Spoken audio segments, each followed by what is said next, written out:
Hi guys, welcome to SAS கப்பி form.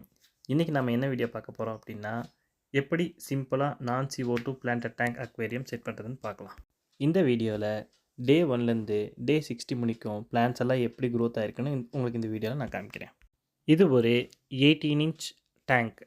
இதில் நான் யூஸ் பண்ணியிருக்கிறது பேஸ் பட்டம், ரிவர் சாண்ட், அதுக்கு மேலே aquarium soil, Sobo LED light, அப்புறம் ஹேங் ஆன் ஃபில்டர் வித் ஸ்கிம்மரோட வாங்கிங்க. அது உங்களுக்கு நல்லா யூஸ்ஃபுல்லாக இருக்கும்.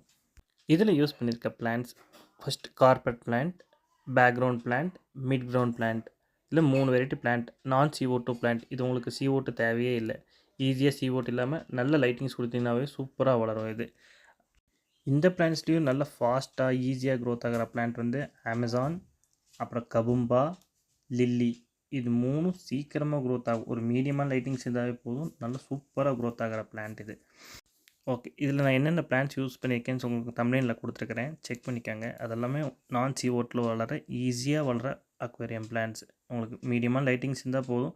நல்ல லைட்டிங்ஸ் கொடுத்தீங்கன்னா நல்லாவே வளரும். நல்ல ஒரு ஃபில்டர் கொடுங்க, சூப்பராக வளரும்.